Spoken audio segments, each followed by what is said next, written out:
Kitty vibes. कहानी का नाम है बाघ, शेर और चतुर कबूतर। एक बार की बात है, एक जंगल में एक बाघ और एक शेर रहते थे। शेर जंगल का राजा होने के नाते अन्य सभी जानवरों द्वारा सम्मान और प्यार करता था। वह हमेशा बहुत मददगार था और पूरे जंगल की देखभाल करता था। दूसरी ओर बाघ स्वभाव से बहुत ईर्ष्यालु और स्वार्थी था। उसने सोचा कि वह जंगल का सबसे शक्तिशाली जानवर था और राजा बनने के योग्य था। इसलिए उसने शेर को चुनौती देने के बारे में सोचा और सभी जानवरों को अपनी शक्ति दिखाना चाहता था। एक दिन बाघ शेर की गुफा में गया और गुफा के सामने जोर से चिल्लाना और दहाड़ना शुरू कर दिया। यह एक गर्म दोपहर थी, इसलिए शेर अपना भोजन करने के बाद गुफा के अंदर सो रहा था। तेज आवाज से शेर परेशान हो गया और जाग गया। वह उग्र हो गया और चिल्लाया, कौन है? कोई प्रतिक्रिया नहीं हुई, इसके बजाय चीखें तेज हो गईं। शेर अपनी गुफा से बाहर निकला और बाघ के सामने एक स्थान ले लिया जो लगातार दहाड़ रहा था। तुम मुझे क्यों परेशान कर रहे हो? शेर ने बाघ की आंखों में गहराई से घूरते हुए सवाल किया।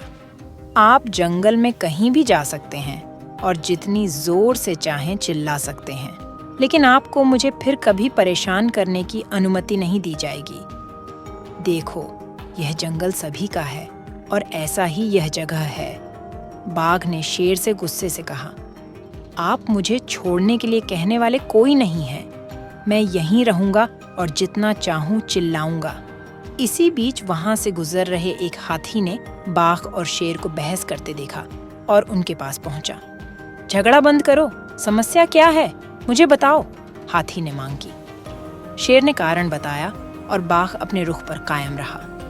हाथी अपने संघर्ष को हल करने के लिए असहाय महसूस कर रहा था। फिर कबूतर आए। उसने हाथी से पूछा, यहाँ क्या हो रहा है?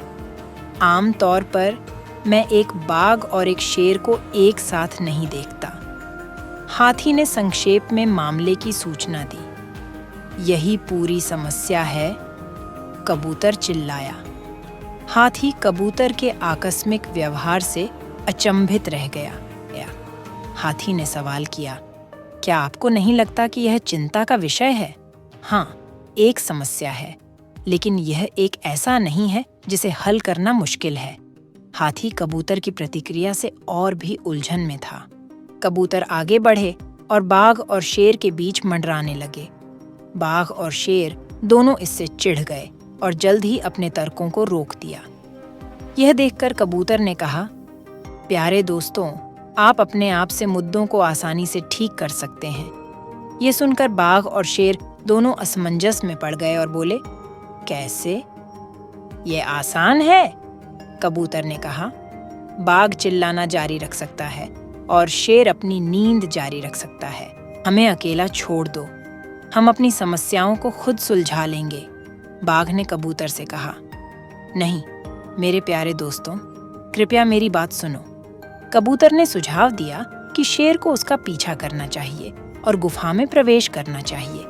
अंत में शेर सहमत हो गया और कबूतर का पीछा किया। जैसे ही शेर गुफा के अंदर गया, कबूतर ने रुई के 2 गांठ उसे थमा दिए। शेर, ये कपास की गांठें आपको बाघ की चिल्लाहट से खुद को बचाने में मदद करेंगी। कृपया इन गांठों को अपने प्रत्येक कान में डालें और शांति से सोएं। शेर ने कबूतर की सलाह का पालन किया। फिर शेर और कबूतर दोनों चुपचाप गुफा से बाहर निकल गए। बाघ, कृपया जितना हो सके जोर से दहाड़ें, कबूतर ने बाघ को निर्देश दिया। आपको शेर से कोई शिकायत नहीं होगी। बाघ जोर से चिल्लाया, लेकिन शेर अप्रभावित था।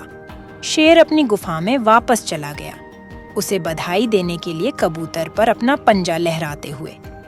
बाघ इस इशारे से नाराज हो गया और जितनी जोर से चिल्ला सकता था उतना जोर से चिल्लाने लगा। वह इस उलझन में भी था कि शेर शांत क्यों हो गया है। कबूतर ने उसके भ्रमित चेहरे को देखने के बाद बाघ से कहा कि मैंने शेर को आपकी शक्ति के बारे में बताया और उससे कहा कि वह आपसे न लड़े। तुम शेर से ज्यादा मजबूत हो। जैसा कि आप देख सकते हैं, शेर भी इसके लिए सहमत हो गया है। बाघ बहुत खुश हुआ और उसने कबूतर को धन्यवाद देने के लिए अपने पंजे से सावधानी से थपथपाया। कबूतर ने कहा, बाघ, आपको शेर की गुफा के करीब नहीं रहना चाहिए, क्योंकि अन्य जानवर सोच सकते हैं कि आप शेर की सेवा कर रहे हैं यदि वे आपको यहाँ देखते हैं। नतीजतन, मैं सलाह देता हूँ कि आप उस पहाड़ी की चोटी पर चले जाएं और वहाँ निवास करें। हाँ कबूतर, मैं आपकी सलाह मानूंगा और मैं आपका सम्मान करता हूँ, बाघ ने पहाड़ी की चोटी पर जाते हुए कहा। हाथी अचानक परिवर्तन पर रोमांचित था और कबूतर को आश्चर्यचकित रूप दिया। कबूतर ने अपने पंख फड़फड़ाए और वापस अपने घोंसले की ओर उड़ गए। यह कहानी हमें एक महत्वपूर्ण सीख दिखाती है कि हमें हमेशा आभारी रहना चाहिए और दूसरों की सफलता से ईर्ष्या नहीं करनी चाहिए। Subscribe to our channel for more videos.